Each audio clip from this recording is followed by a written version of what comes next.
Continuamos con el área de Ciencias Sociales de quinto grado. Seguimos trabajando la experiencia número 4, actividad 8. Analizamos fuentes sobre las prácticas de medicina tradicional desde fines del siglo XX. Ahora vamos a investigar a partir de las fuentes. ¿Cómo hemos buscado prevenir y curar nuestras enfermedades? ¿Cuánto aporta la medicina tradicional para preservar nuestra salud? Analizaremos algunos casos relacionados con el valor preventivo y curativo de las prácticas de la medicina tradicional. Dar una mirada a distintas fuentes sobre cómo las peruanas y los peruanos preservamos nuestra salud al recurrir a la medicina tradicional. Esto nos ayudará a seguir formulando argumentos ante el problema histórico que nos plantea la siguiente pregunta. ¿En qué medida desde el gobierno y la medicina tradicional se ha buscado preservar la salud de las peruanas y los peruanos durante los últimos años del siglo XX? Para seguir dando respuesta a la pregunta y alcanzar el reto en esta experiencia, leeremos el texto La medicina tradicional en el Perú. Algunas leyes que regulan la medicina tradicional en nuestro país. Ley General de Salud 26842, promulgada en 1997, reconoce que la promoción de la medicina tradicional es de interés y atención preferente del Estado. Sin embargo, en la práctica, la medicina occidental todavía ve con cierta reticencia a las otras medicinas. Por su parte, estas han ganado poco a poco un espacio en el sector público y en el privado, pero están muy lejos de tener un trato igualitario que la medicina occidental.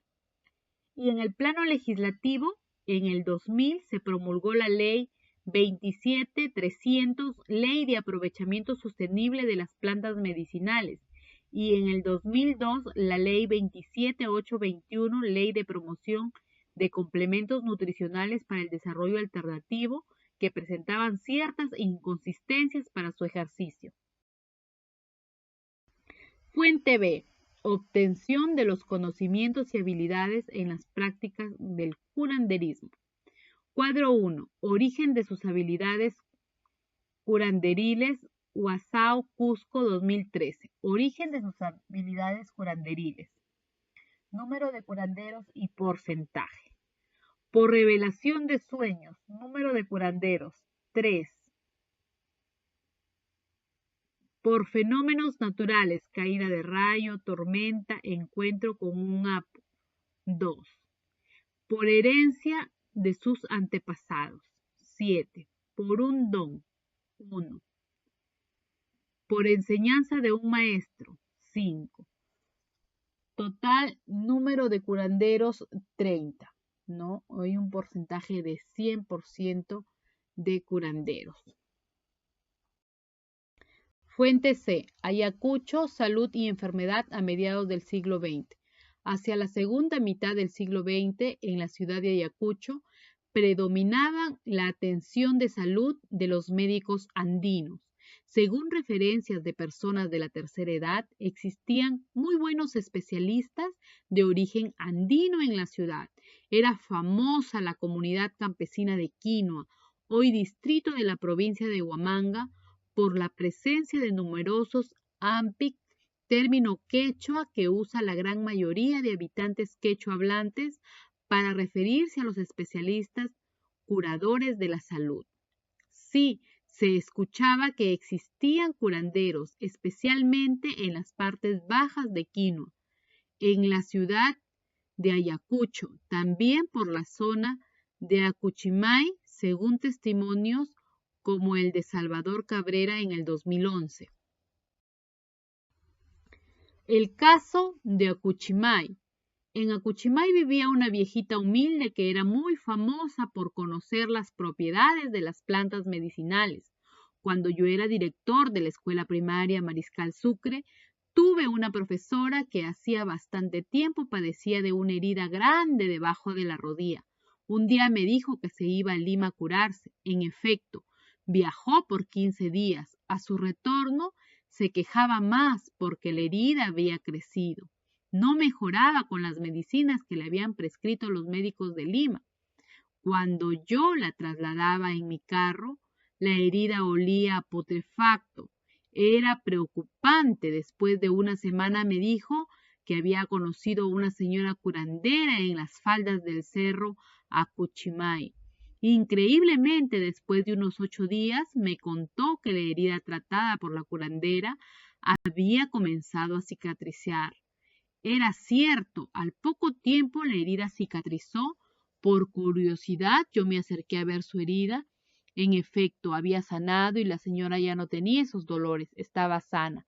Yo fui a la curandera porque tenía interés de conocer qué hierbas había usado en la curación de la herida grave. No tuve suerte porque la señora era muy desconfiada.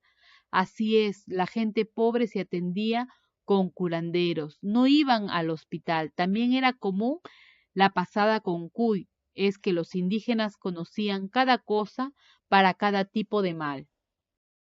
Fuente de Testimonio en hoja de vida de la señora María Julia Colorado Quirós, 2010, curandera del distrito de Yacanora, provincia de Cajamarca, departamento de Cajamarca.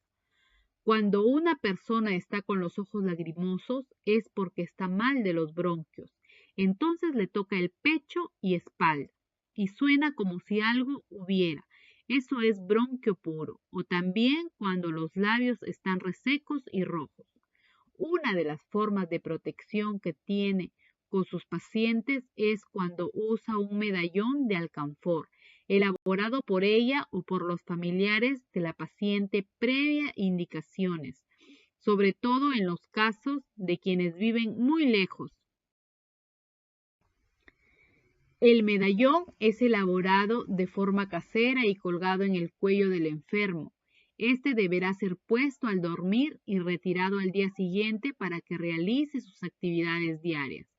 También indica su uso en el tratamiento del mal de espanto, que es por varios días. El paciente debe llevar puesto el medallón los días que dura el tratamiento y aún después.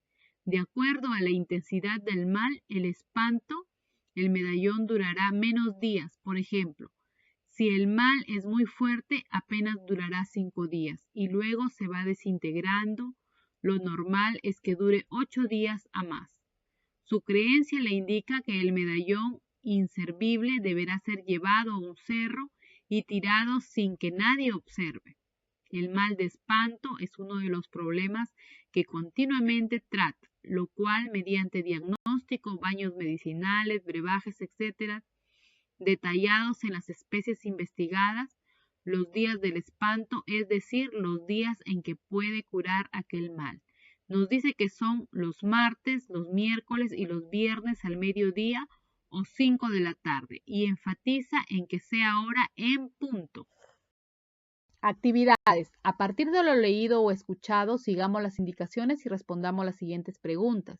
De acuerdo a la fuente A, ¿cuáles son los logros que ha alcanzado y qué limitaciones tiene la medicina tradicional en nuestro país?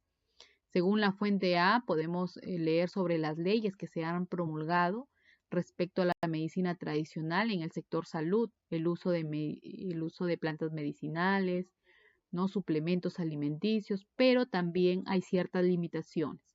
Lean, analicen la fuente A y lo van a colocar en esta pregunta. Pregunta número 2. A partir de la fuente B, que muestra la opinión de 30 curanderos del poblado de Huazao, región Cusco, responde: ¿qué podemos concluir respecto a las opiniones sobre el origen de las habilidades curanderiles? ¿No? Entonces, de acuerdo a la fuente B, en el cuadro se muestra, ¿no?, cuál es el origen de las habilidades curanderiles respecto a la cantidad de curanderos que hay. Por cada origen de habilidad curanderil, ustedes van a poder realizar su conclusión. Pregunta número 3. ¿En qué coincide o se diferencia las fuentes C y D respecto al tratamiento de enfermedades y cómo son percibidos los curanderos? Fuentes, criterio a tener en cuenta. Fuente C plantea lo siguiente, fuente D plantea lo siguiente. ¿No? Acá están las diferencias y las coincidencias, ¿no?